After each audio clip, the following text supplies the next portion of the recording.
Friend D Solanki આજે બનાવશું આપણે દહીં બટાકાનું શાક.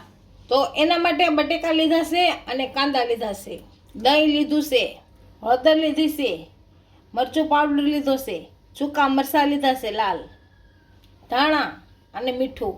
તેલ લેશું અને બનાવવાની શરૂઆત કરશું. તો આપણે પહેલા બનાવવાની શરૂઆત કરશું. તો બટેકાની છાલ ઉતારી અને એને બટકા કરી નાખશું. છાલ ઉતારી લેવું. બટેકાને આપણે છાલ ઉતારી લીધી છે, કાંદાની ઉતારી લીધી છે. હવે આ બટકા કરી લેશું. બટેકાને આપણે આ રીતના બટકા કરવાના છે, મોટા મોટા.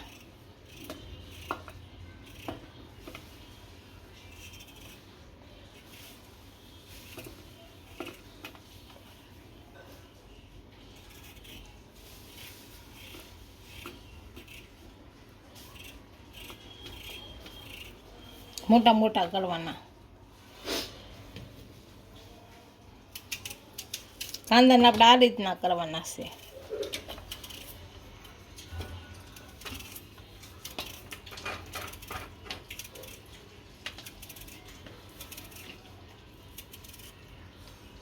આ રીતના બટકા કરવાના એટલે આ છૂટા પડી જાય. પછી આપણા કાંદાને બટેકા બે સુધારી લીધું છે. હવે આ પેન મૂક્યું છે, એમાં તેલ નાખીને તળી લઈશું પેલા બટેકા.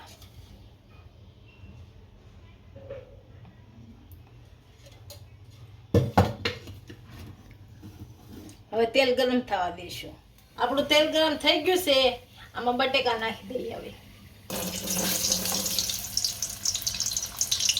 થોડા થોડા તળી લઈશું.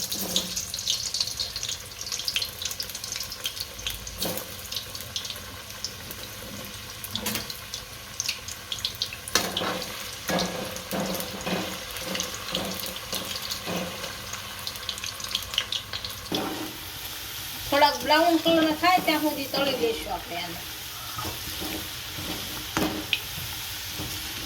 પછી કાઢી લઈશું.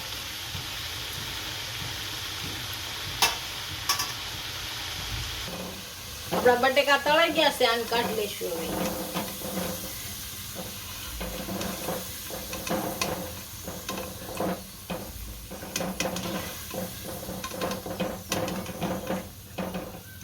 આ રીતના બધા તળી નાખશું.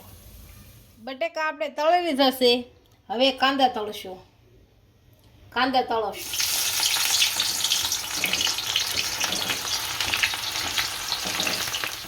આપણા કાંદા તળાઈ ગયા છે, આને પણ કાઢી લેશું. આપણે તેલમાંથી વધારાનું તેલ હતું એ કાઢી લીધું છે. હવે દહીંમાં મીઠું ભેળવી દેશું. આ ખાટું દહીં બહુ નથી લેવાનું, મોળું દહીં લેવાનું છે. આમાં મીઠું છે એ નાખી દઈશું. આમાં ભેળવી નાખશું સારું.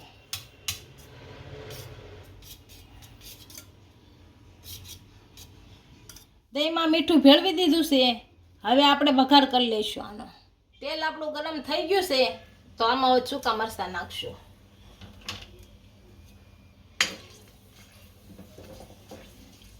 આપણા મરચાં સડી ગયા છે સૂકા. હવે લાલ મરચું સૂકું પાવડર નાખશું.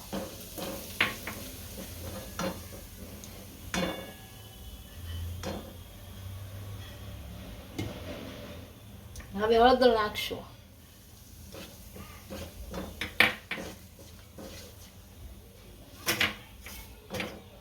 હવે દહીં નાખશું.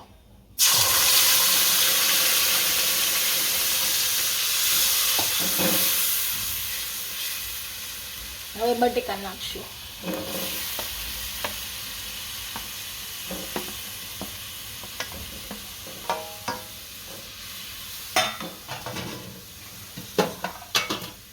હવે આપણે કાંદા નાખશું.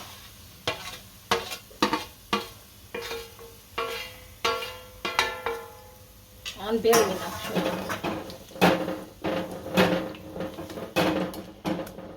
બધી વસ્તુ સારી રીતના ભેળવી દીધી છે. હવે ધાણા નાખશું.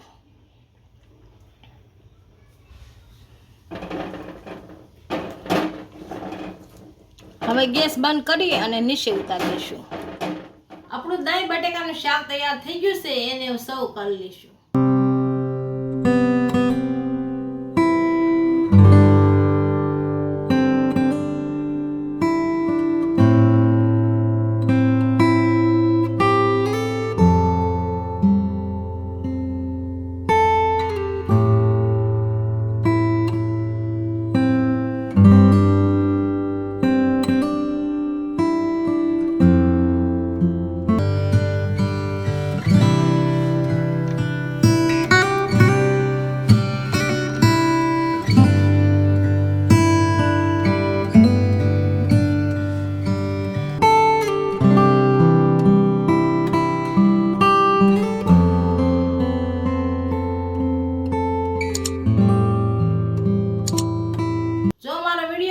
તો વિડીયોને લાઈક કરી દેજો, ઇન્સ્ટાગ્રામ અને ફેસબુક ફોલો કરી દેજો. મળીએ નવા વિડીયો સાથે.